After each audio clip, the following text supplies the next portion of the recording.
in a place called Connecticut.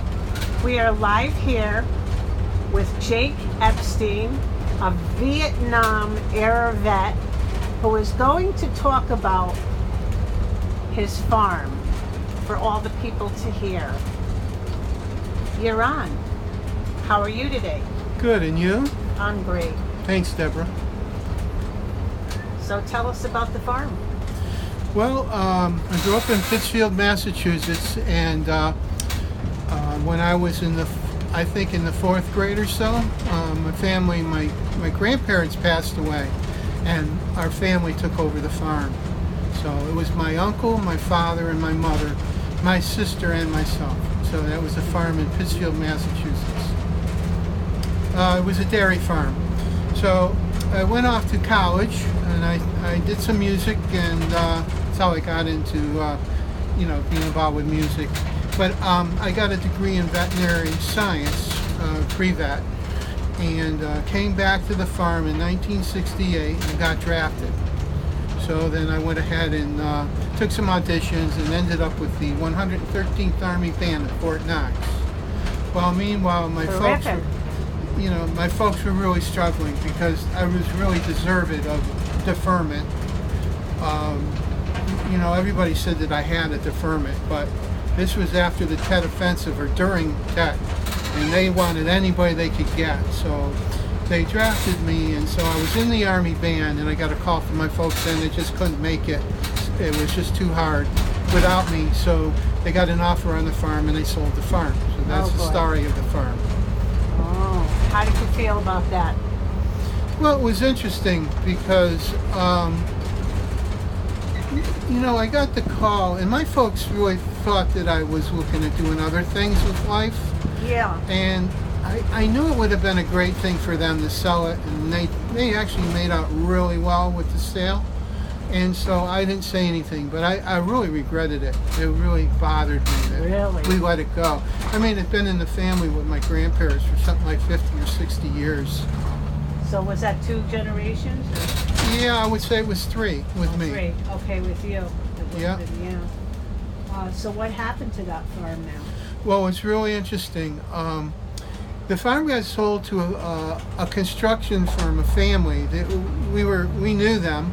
They were actually located fairly close to our farm, and they bought it, and they ran it for many years, and only maybe 4 or 5 years ago, they went bankrupt.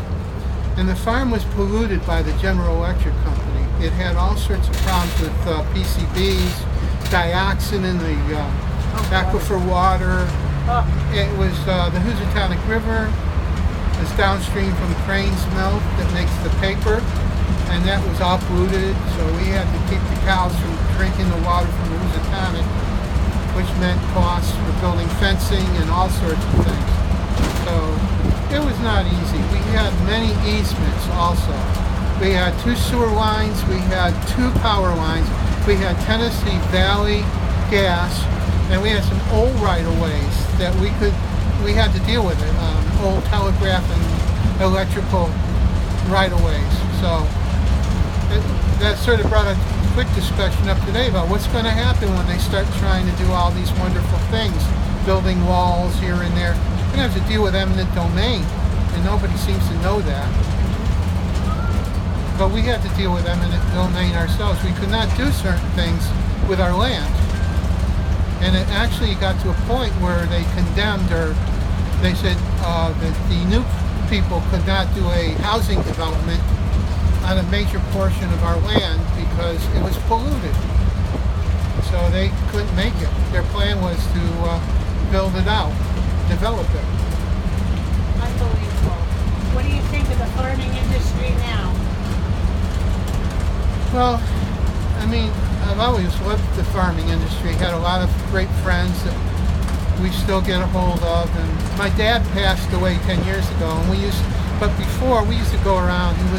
Him and my mom, they were in Farm Bureau, very active in the Farm Bureau. So, I mean, I can't tell you how many people we would go and see, and we'd go, a very close friend became the agricultural federal agent, so Arthur L. Williams. So we used to go and see him a lot. catch up. What do you think about all these farms collapsing and people selling, and they have equipment for sale, and it's unbelievable in all the states that you can. They have so many programs, like the old farm home, I think it was Farm Home Loan, if anybody remembers that one, going way back. And a lot of farms died after that because they couldn't afford to pay their loans off because they changed the rules of the game. And it's just brutal. I mean, I wonder if in 20, 30 years we'll be buying food from China. I really do, because they just do stuff that they have no clue is what the implication of it is. What do you think is going to happen to our farm food and our fresh? Well, there'll always be what I call patriots. There'll be farmer patriots. They will work their farm because it's their land. They'll keep it going some way, somehow. But our country is really at war with farmers. It's just, and a lot of the farmers, they don't get it. They don't understand where the problems are. They need welfare. Farmers need welfare. They're on welfare.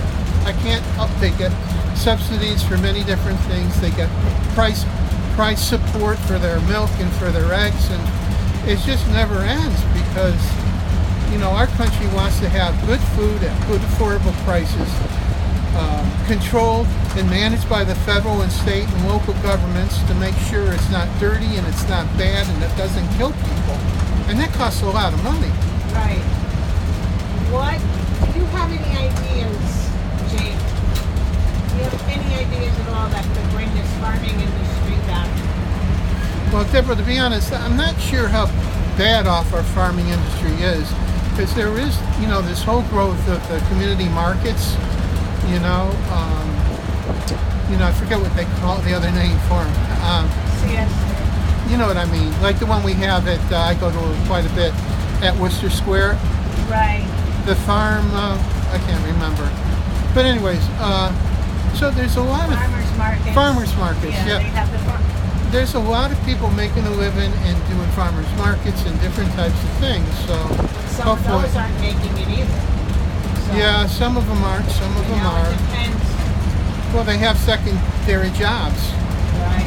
Maybe the kids stay home and help with the mom, or the mom works and the dad has the farm. You know, it's just they have to do that. Well, it's been a pleasure having you on Get With the program, and I would like to just ask you one more question. You were born a farmer, and if you could do it all over again, what would you be doing? Do you want to share that with the audience? Well, I think the first thing is maybe I would have worked harder at stating.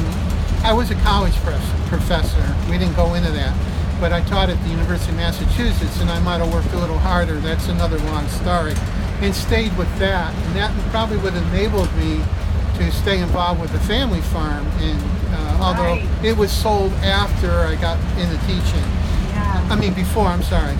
But I might have been able to do some things up in the Amherst area. But and the second thing is, I kind of wish that we had given it a shot, that we stayed with it and kept it going, but it was so hard. You can't look back now. But anyway, we're with this wonderful vet who is obviously very educated, and it's a pleasure to have him talk about this issue. And also, he is a second company book guard musician. Correct? That's correct. Tell my audience what you play. Well, I've been substituting to help out. I play mostly clarinet in a concert band. Sometimes I play flute, and I play in the dance band. It's a great dance band, and I play sax in there, and I'm doing arrangements for it. Well, you're an asset to the Guard, the second company, book guard. Well, thanks. You must be thrilled that you would. It's been great talking to you. Get with the program. You're with Deborah K. Levi, the Lady Ranger, in a place called Connecticut. Thank you. You're welcome.